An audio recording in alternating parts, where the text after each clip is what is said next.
Good morning friends, मैं हूं doctor Shubhra Mishra from gastro liver hospital स्वरूप नगर कानपुर। आज हम लोग बात करेंगे कि अगर आप वेट लॉस करना चाहते हैं तो क्या आपको इंटरमिटेंट फास्टिंग अपनानी चाहिए। तो पहली बात तो हम इंटरमिटेंट फास्टिंग के बारे में बात करेंगे कि what is intermittent fasting. Intermittent fasting के बारे में सबसे पहले तो आप ये समझिए that this is not a diet, this is a lifestyle. कहने का मतलब है कि ये कोई किसी प्रकार की डाइट नहीं है जिसमें आपके खाने की चीज़ें रिस्ट्रिक्ट हो रही हैं कि आप आलू ना खाइए या राइस ना खाइए या पकौड़े तेल वाली चीज़ें ना खाइए। ये चीज़ नहीं है इंटरमिटेंट फास्टिंग में।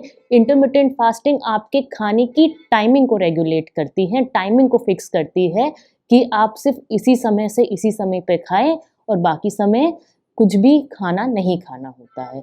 So it is a lifestyle and it is not a diet. Intermittent fasting के 3 प्रोटोकॉल्स आमतौर पे पाए गए हैं। इसका मतलब है कि इंटरमिटेंट फास्टिंग में बेसिकली क्या हो रहा है। पहली बात तो फास्टिंग क्या होता है। फास्टिंग हम सब लोग जानते हैं।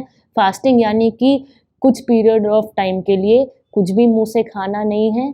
कुछ लोग तो पानी भी नहीं पीते हैं। इंटरमिटेंट फास्टिंग का मतलब है कि आप लंबे समय तक खाली पेट तो नहीं हैं, लेकिन एक फिक्स टाइम के लिए, एक शेड्यूल टाइम के लिए खाली पेट रहेंगे। 3 तरह के प्रोटोकॉल्स कॉमनली पाए गए हैं। पहला प्रोटोकॉल होता है जिसको बोलते हैं 5:2 फास्टिंग। इसमें जो लोग हैं वो हफ्ते के 7 दिनों में से 2 दिन कुछ भी खाना नहीं खाते हैं और 5 दिन ठीक से नॉर्मल जैसे हमेशा से खाना खाते आए हैं वैसा ही खाना खाते हैं। तो इसको लोग ऐसे भी करते हैं कि 2 दिन खाया, फिर 1 दिन फास्ट, फिर 2 दिन खाया, फिर 1 दिन फास्ट और फिर 1 दिन खाया, या फिर टोटल 5 डेज़ एक बार में खाया और 2 दिन का फास्ट कर लें, ऐसा भी कर सकते हैं। दूसरा एक प्रोटोकॉल होता है जिसको बोलते हैं अल्टरनेट डे फास्टिंग। ये सेल्फ एक्सप्लेनेटरी है। इसका मतलब है कि एक दिन आपने नॉर्मल खाना खाया जैसे आप हमेशा से खाते आए हैं, अगले दिन खाना बंद, फिर एक दिन खाना खाया, फिर एक दिन खाना बंद। इसको अल्टरनेट डे फास्टिंग कहते हैं। और तीसरा मोस्ट कॉमनली फॉलोड प्रोटोकॉल का नाम है 16:8 प्रोटोकॉल। 16:8 प्रोटोकॉल का मतलब है कि दिन के जो 24 घंटे हैं उसमें से 8 घंटे में ही आपको अपना खाना खाना है और बाकी 16 घंटे फास्टिंग रहना है। ओके, अब पहली चीज़ है कि जब हम ये फास्टिंग की बात करते हैं तो क्या इसका मतलब है कि उस समय पे कुछ भी नहीं खाना है? तो ऐसा नहीं है। जो ये फास्टिंग विंडो होती है उसमें हम मिनिमल कैलोरीज वाली चीज़ें ले सकते हैं जैसे कि water, black coffee, green tea. ये चीज़ें फास्टिंग की विंडो में भी लेना अलाउड होता है। क्या अलाउड नहीं है वो है कि अपनी ग्रीन टी में साथ में हनी या शुगर डालना या अपनी कॉफ़ी में साथ में दूध डाल देना, क्योंकि ये चीज़ें फास्टिंग प्रोटोकॉल को ब्रेक कर देंगी। इतना क्यों लोगों ने बीच में इंटरमिटेंट फास्टिंग का इतना ज़्यादा हाइप क्यों हुआ? क्योंकि साइंटिस्ट का ये मानना था कि जब हम फास्टिंग करते हैं तब हमारे शरीर में इंसुलिन का हार्मोन रिलीज नहीं होता है और ये इस वजह से वेट लॉस अच्छे से होता है। ये क्यों काम करता है ये हमें समझने के लिए थोड़ा सा हम ह्यूमन मेटाबॉलिज्म के बारे में समझना पड़ेगा। जब हम लोग खाना खाते हैं तो ये खाना हमारे पेट में इंटेस्टाइन में डाइजेस्ट होता है और जो सिंपल शुगर बनती है वो डाइजेस्ट होके इंटेस्टाइन से अब्जॉर्ब होके लिवर में चली जाती है। अब ये शुगर हमारे शरीर में किसी काम के लिए यूटिलाइज होएगी या ये फैट में कन्वर्ट होके स्टोर हो जाएगी, ये चीज़ डिसाइड करता है इंसुलिन और ग्लूकागॉन का रेशो। तो हमेशा जब भी हम लोग खाना खाते हैं उसके बाद शरीर में इंसुलिन रिलीज होता है। इंसुलिन हार्मोन का काम है कि जो शुगर रिलीज हुई उसको सेल्स के अंदर ले जाना, जो फैट रिलीज हुआ उसको सेल्स के अंदर ले जाना। अगर जब भी इंसुलिन इसलिए रिलीज होती है तब हमारा खाना ठीक से स्टोर होता है। So insulin is an anabolic hormone, वो शरीर में शुगर को स्टोर करवाता है। उसके कंपैरिजन में ग्लूकागॉन जो है वो एक कैटाबोलिक हार्मोन है। ग्लूकागॉन जब रिलीज होता है तब हमारे शरीर की जो शुगर्स हैं या फैट हैं वो ब्रेक डाउन होते हैं। तो अगर हम लंबे समय तक कुछ खाना ना खाएं तो शरीर में इंसुलिन रिलीज ही नहीं होगा और इसलिए शरीर को अपनी बेसिक सारी काम करने के लिए, अपना बेसिक मेटाबॉलिक रेट मेंटेन करने के लिए जो पहले से फैट स्टोर्ड है या जो पहले से ग्लाइकोजन स्टोर्ड है उसका ही इस्तेमाल करना पड़ेगा। और इस चक्कर में हमारे शरीर से कैलोरीज इस्तेमाल होती हैं और वेट लॉस होता है।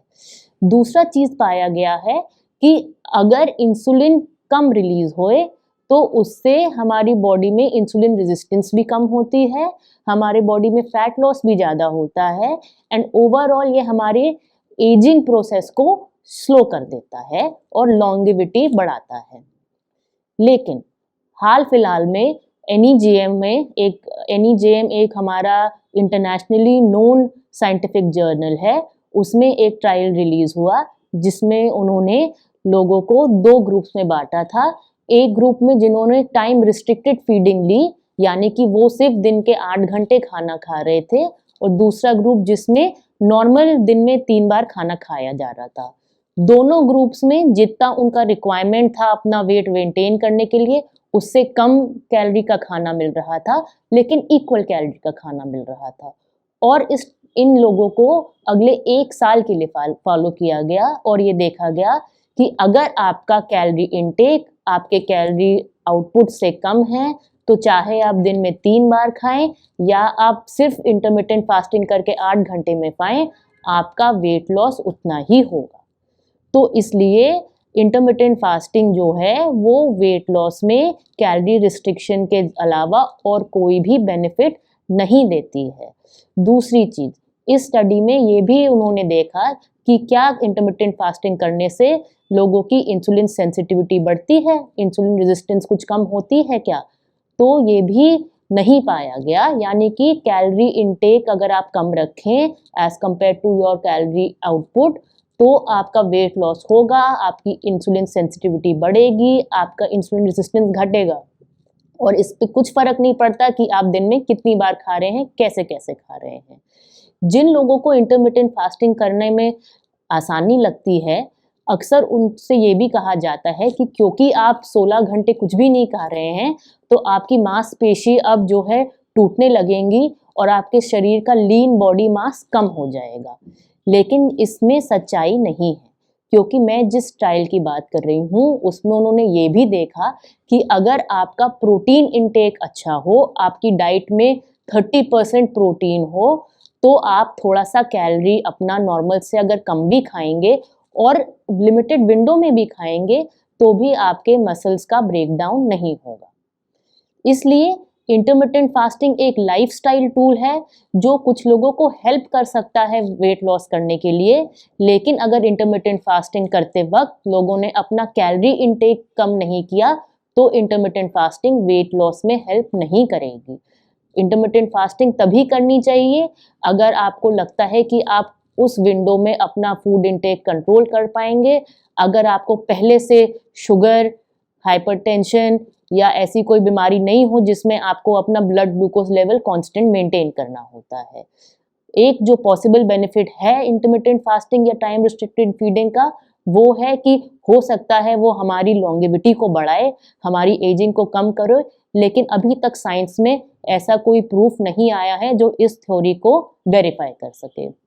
तो जो लोग वेट लूज करना चाहते हैं उनके ऊपर हमारी तरफ से कोई प्रेशर नहीं है कि वो सिर्फ 8 घंटे खाएं या वो 16 घंटे खाएं या वो 10 घंटे खाएं, लेकिन जिनका उनका कैलोरी एक्सपेंडिचर होता है उनकी कैलोरी इनटेक उससे कम होनी चाहिए। यही सबसे अच्छे रिजल्ट्स आपको वेट लॉस के टर्म्स में देगा। आई होप आपको ये वीडियो पसंद आया। अगर पसंद आया तो इसको लाइक करिए, शेयर करिए, कमेंट दीजिए और चैनल को सब्सक्राइब करिए। आगे जाके हम इंटरमिटेंट फास्टिंग और वेट लॉस के अदर प्रोटोकॉल्स की भी बात करेंगे। Thank you.